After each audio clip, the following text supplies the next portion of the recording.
Agatha Félix foi a 16ª criança baleada este ano na Grande Rio, a 5ª criança morta em função da violência no Rio de Janeiro neste ano. De acordo com dados do Instituto de Segurança Pública do Estado, a polícia nunca matou tanto quanto em 2019. De janeiro a agosto, a média é de 5 mortes por dia, 1.249 mortes. Discussões hoje na internet questionam a politização da morte de Agatha. É injusto politizar a morte dessa criança? Mesmo quando o governador do estado declara que é preciso mirar na cabecinha e atirar, ou que vão morrer na rua igual barata? Bom, para além disso tudo, e veja bem, não mais ou menos importante que isso, o sistema de justiça brasileiro está sendo questionado também. Pessoas são amontoadas no cárcere sem julgamento, legislações discutidas no nosso Congresso que dão carta branca para matar, ainda mais. Promotores acusados de levar a cabo o plano político de um juiz de primeira instância, hoje ministro da Justiça. Sobre o Brasil, a gente conversa hoje aqui no estúdio com Flávio de Leão Bastos Pereira, que é doutor e mestre em Direito Político e Econômico, professor de Direitos Humanos e de Direito Constitucional da Universidade Presbiteriana Mackenzie, e Kenarik Boujiquian, juiz e desembargadora aposentada, especialista em Direitos Humanos pela Escola Superior da Procuradoria-Geral do Estado de São Paulo e cofundadora da Associação de Juízes para a Democracia. Sejam muito bem-vindos, é um prazer recebê-los aqui no estúdio. Eu que agradeço a oportunidade. Obrigada. Eu também. Muito obrigada. Eu também. Eu queria começar ouvindo de vocês o que vocês acham dessa... Vamos começar com o caso Rio de Janeiro, né? O que vocês acham sobre essa política de atirar sem saber para quem esse tiro vai atingir, para depois ficar sabendo quem atingiu, quem matou. O que vocês acham dessa política que está sendo desenvolvida pelo governador do Rio de Janeiro? Perfeito. Parece-me que trata-se, na realidade, do ápice ou de um momento no qual se verifica uma sistematização por parte do Estado do que antes era informal, vamos assim dizer, considerando o contexto aqui do Rio de Janeiro. Ao longo de décadas, as populações das favelas, das periferias, vêm sendo vítimas de balas perdidas, e também de ações bem organizadas nesses locais. Sim. Por exemplo, sabemos que grandes consumidores de tráfico vivem em bairros ricos do Brasil. Agora, o que acontece é que, como se trata de um tema não tratado, que não faz parte de uma política pública que requeira e envolva uma ação completa, direitos humanos, escola, saneamento básico, também o combate ao crime, chegamos num ponto em que o Estado assume descaradamente uma política sistemática. E atenção, eu faço um alerta. Isso poderá nos levar a uma caracterização de crimes contra a humanidade, que é um crime internacional imprescritível. Portanto, neste ponto eu vejo o resultado de décadas, mas agora sim, é um delito, este da menor Agatha, que deve ser discutido sob aspectos políticos, porque ele é fruto de uma política. Tanto é, só para lançar aqui o debate, que você não encontra mortos em áreas de milícias. Sim. Se fosse algo casual, por que temos mortos apenas em áreas dos traficantes? Então, creio que o Estado do Rio de Janeiro e o Estado brasileiro têm uma explicação a dar, sim. Sim. Eu acho que a morte da Agatha mostra para nós o grau de barbárie que nós estamos vivendo, né?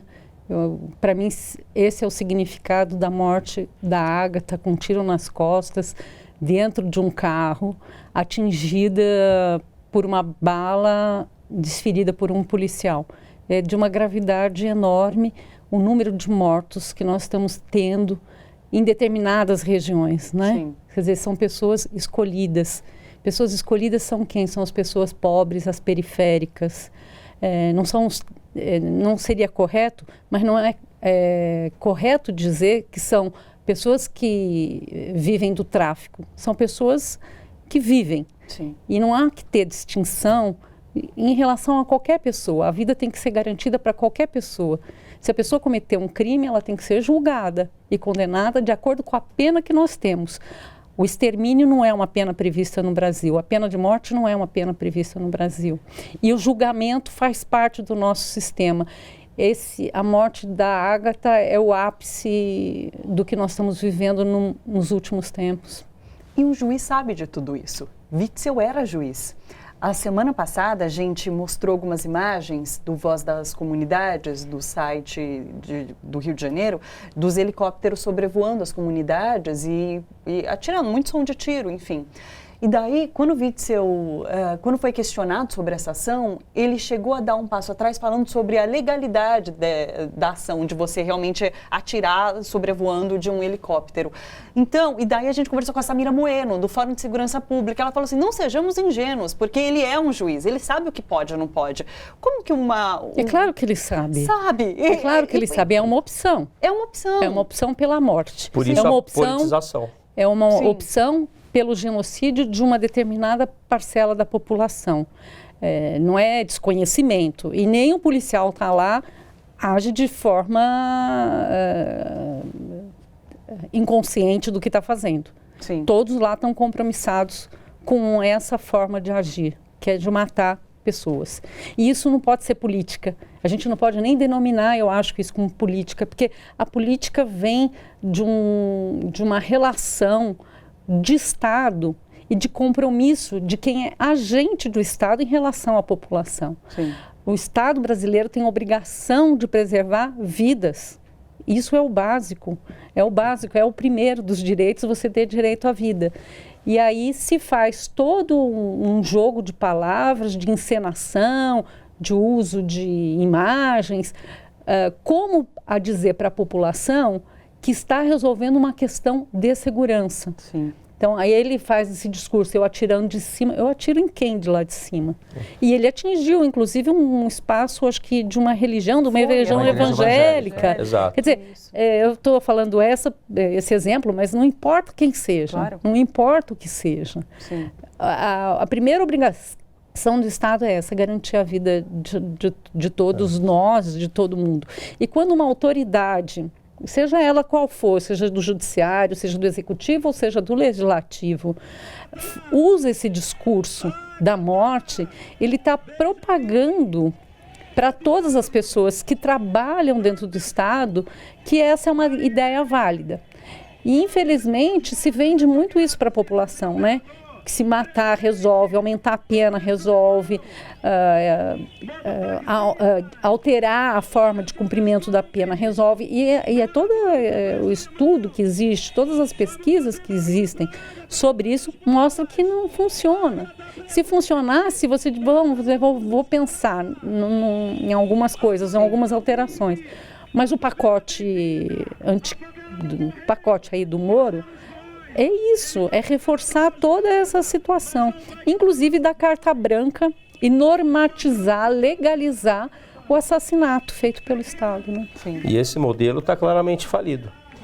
O que foi feito agora no governo do Estado do Rio de Janeiro foi um passo a mais na intensificação desses instrumentos seletivos, o que hoje chamamos de necropolítica, não é? Do pensador Mbembe, que trata muito disso. Quer dizer, note, ele agora decidiu extinguir, acabar com os distritos policiais, Polícia Civil, Judiciária, sendo que o cidadão terá que narrar o fato do qual foi vítima à Polícia Militar. Então a pergunta é, e se o cidadão foi vítima de um policial?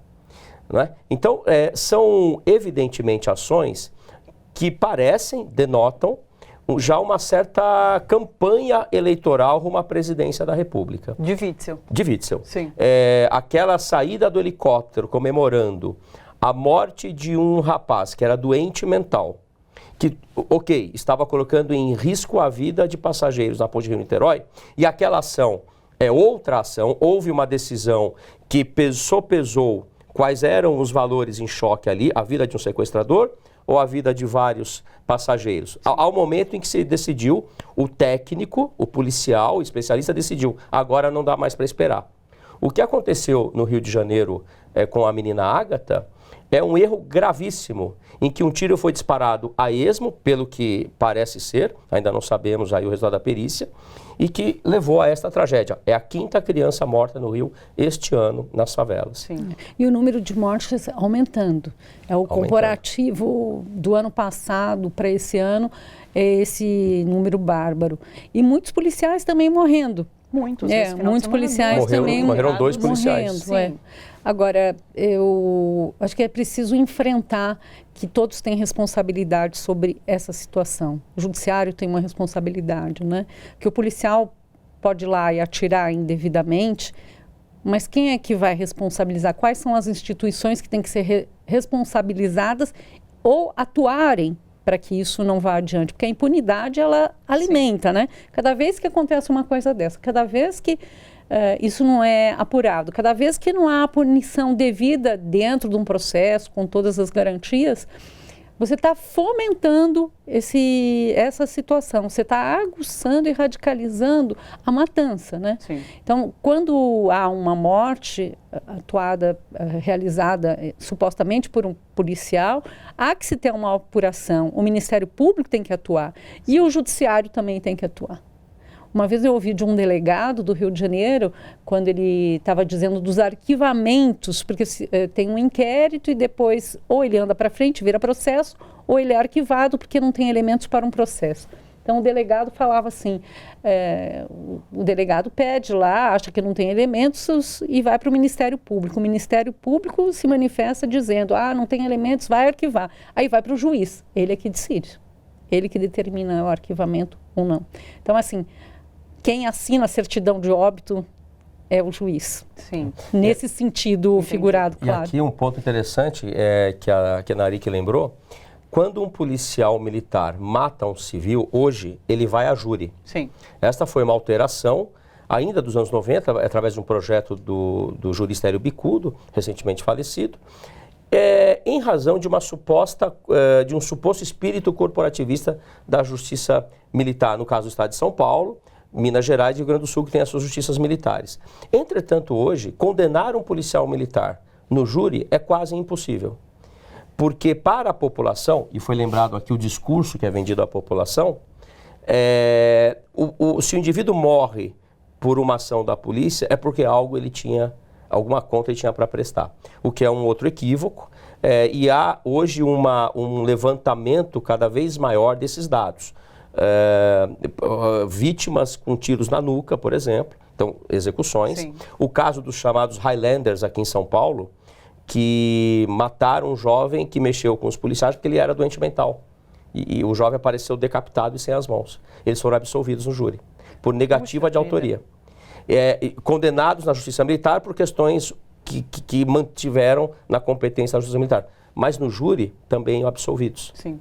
É que a gente está falando sobre essas questões de como essa política pública, essa necropolítica é vendida para a população, mas existe uma população com medo, que compra tudo isso, né? Sim, e que defende, que é a população que acredita que direitos humanos é só para gente de bem, que não é para todo mundo.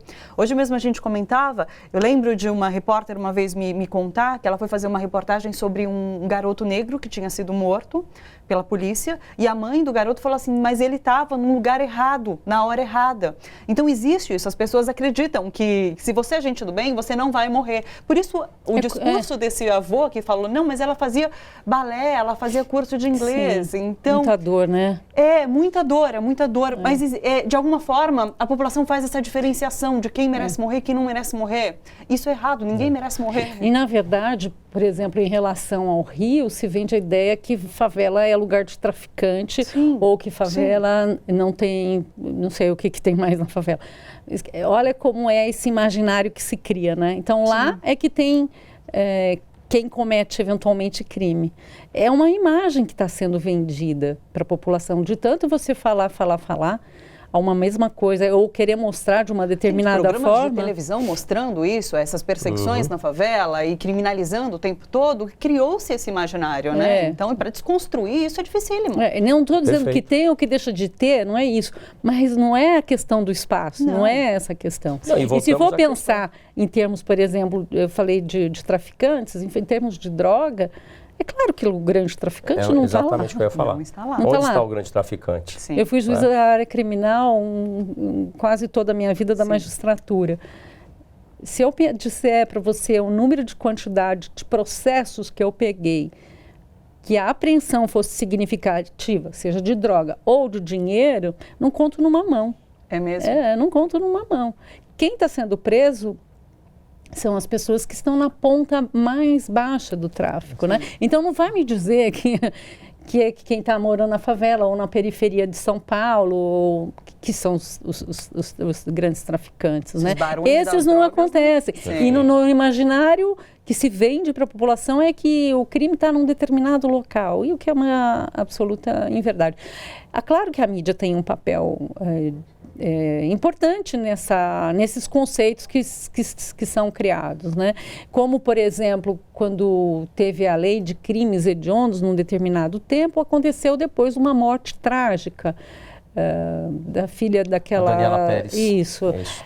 E se criou... É claro que a situação era absurda, como é o caso da Ágata, mas vamos lá, não vai adiantar você aumentar a pena para resolver esse tipo de criminalidade, claro, né? Sim. E nem a questão de drogas, não será prendendo essas pessoas essas pessoas que eu quero dizer, as pessoas que estão na ponta de baixo da cadeia criminosa, sim, do tráfico, aquelas que faz o pequeno varejo, aquele que entrega para cá ou guarda na sua casa, enfim, isso não vai resolver o problema.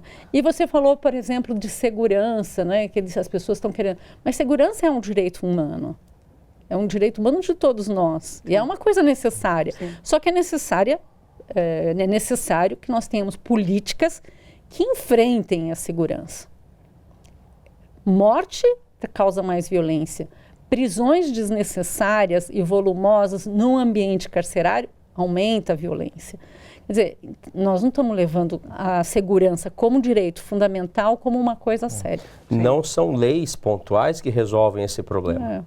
São políticas públicas complexas que perpassem todo o trajeto de fatos sociais que levam ao crime. Sim. Então, este pacote proposto agora pelo ministro, com a tal excludente de ilicitude, que já existe na lei, é outro sinal claro de um discurso populista voltado a esta parcela da população que, por medo, aceita a redução do espaço democrático, né, e que certamente levará a um incremento da violência com mais impunidade. Especificamente sobre o excludente de ilicitude, Rodrigo Maia, o presidente da Câmara, né, fez uma postagem falando sobre a morte, falou: a gente precisa repensar o excludente de ilicitude que consta no projeto anticrime de Sérgio Moro, apresentado no Congresso, que está em discussão.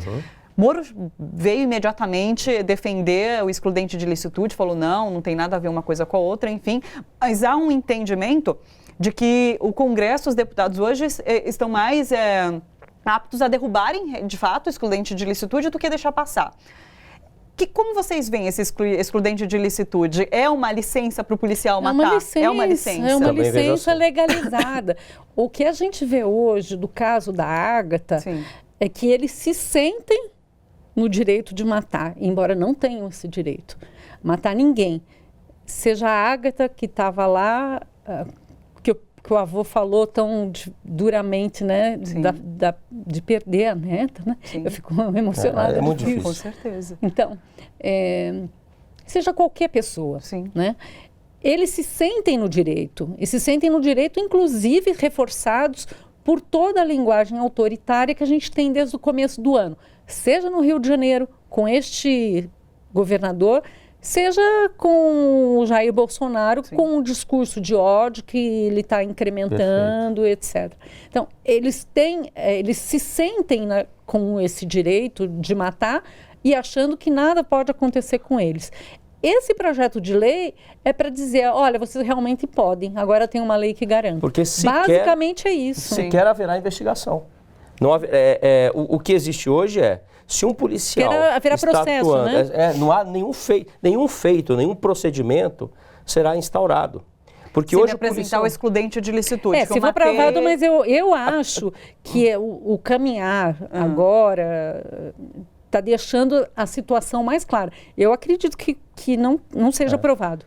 Mesmo porque esse pacote inteiro é uma tragédia em todos os sentidos, não vai beneficiar em nada. Olha, eu sou super favorável que se aprovem normas, se necessárias, para que a gente tenha, para a população brasileira ter mais segurança, porque a gente tem um sistema carcerário decente, Claro que eu sou super favorável, mas é preciso discutir com os especialistas, com os pesquisadores da área de direito, da área das ciências sociais, etc, etc.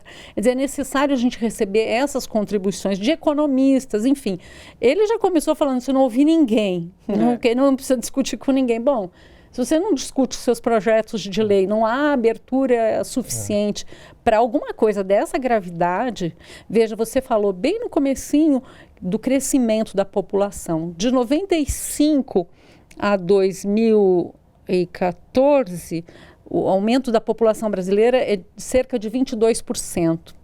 A prisional nesse período foi de 422%. É isso mesmo. Então, o que nós estamos fazendo? Quem nós estamos encarcerando? Sim. Quanto nós estamos gastando com cada encarceramento? Isso resolve ou não? Isso é o mais importante. Sem sequer julgamentos. Sem julgamento. É, uma boa parte, né? uma parte sem são julgamento. presos provisórios. É uma parte alta. Tem alguns estados que o percentual chega a 60% a 70%, né? E aí me parece, talvez a Kenaric possa até estabelecer uma crítica em relação a isso, mas me parece até que se aprovado fosse, Sim. certamente uma ação direta de inconstitucionalidade teria que ser apresentada junto ao Supremo Tribunal Federal, Com certeza. porque ele é flagrantemente inconstitucional. E outro ponto muito interessante, Kenaric, que você falou e me lembrei agora, vou usar um termo muito comum hoje em dia, né, mas muito usado, este empoderamento de um agente público que se sente autorizado a matar, ele hoje também contamina a parte da população. Eu cito aqui a tortura praticada sobre o menino negro no supermercado em São Paulo, porque alguns agentes de segurança se sentem com a autoridade, e a empresa deve ser responsabilizada por isso. Claro. Porque hoje existem normas internacionais e a Lei 9571 que tratam da responsabilidade da empresa em relação a direitos humanos. Sim.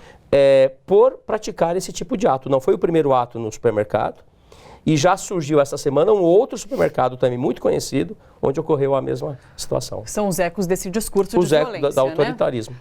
Olha só, você que curte a TVT e quer contribuir com a gente para que a nossa programação chegue cada vez mais longe, se inscreva no nosso canal do YouTube /RedeTVT e torne-se membro. Ou então faça a sua contribuição em nosso Catarse. É só acessar catarse.me/TVT. A gente agradece.